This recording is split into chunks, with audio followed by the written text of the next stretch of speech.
With no way to extinguish the blaze, concern grows that tank cars filled with liquid petroleum gas could erupt into levees. Firefighters pull back and police evacuate a 1-mile area surrounding the fire. But a TV news crew chooses to stay behind, just a half-mile from the flames. The fire is making a sound like a jet liner taking off. Something apparently blew up just a couple of minutes ago and started this big roar of flames and the sound of a jet liner. What the news crew doesn't know is that the noise they're hearing is the warning of an impending levee. Fuel, discharged from a ruptured car, has stoked the fire, and the flames are now heating another car carrying propane gas. Moments after the reporter signs off, 30,000 gallons of boiling propane push the tank's metal walls to the breaking point.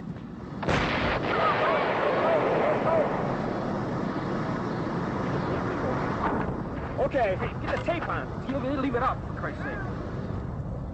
The news crew feels the heat wave from the blast. Levees from liquid petroleum gases like propane are much hotter than those from other fuels, making them extremely dangerous. Bystanders or people within the vicinity up to 1,000 feet could suffer burns from the radiant heat from the fireball that's been released.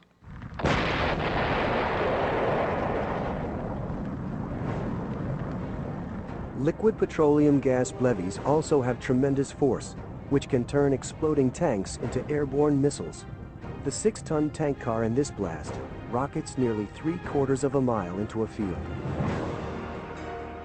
At the Murdoch explosion, the propane car that levied traveled 3,640 feet.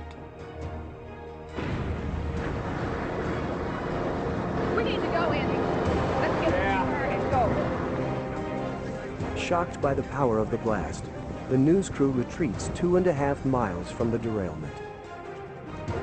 As night falls, the flames finally make their way to a nearby tank car filled with highly flammable isobutane.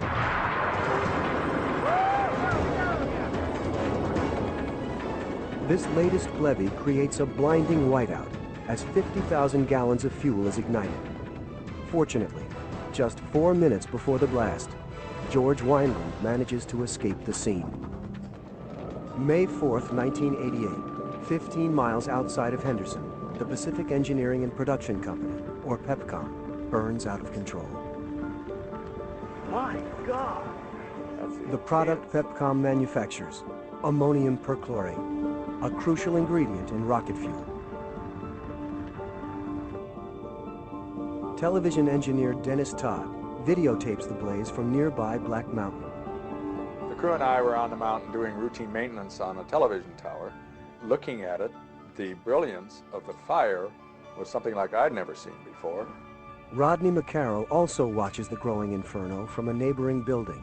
My plant was about 1,200 yards from where PEPCOM was at. We could see people that were scrambling and fire hoses breaking out, and we saw that they were trying to fight this fire. Inside the factory, PEPCOM employee Roy Westerfield conveys the magnitude of the emergency in a call to 911. Fire department? Emergency. We need the fire department. All you can get here immediately. What's the problem? Oh, we got everything's on fire. Close to 1,000 rescuers respond to the call, including Larry Sullivan. I knew what was in there. I know they store a lot of fuel there. And in fact, this day, there was approximately, from what I hear, 9 million pounds of this stuff stored there in plastic drums.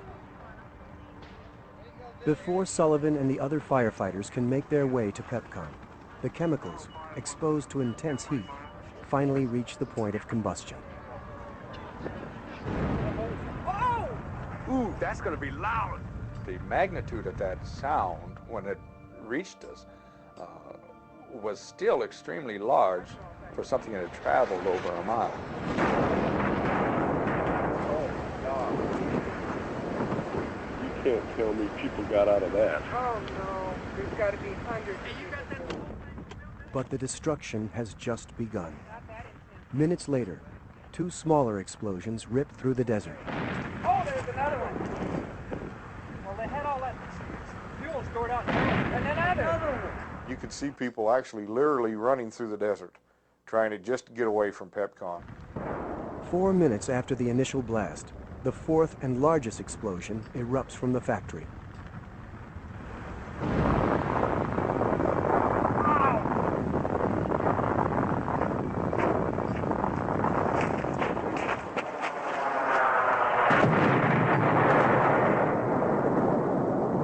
The explosion is so intense, the shock wave vaporizes a nearby factory and registers 3.5 on the Richter scale. It was just like a wall of water coming at you. And I remember it literally picking me up off my feet and never touching the ground. I mean, it literally picked me up and threw me at least 40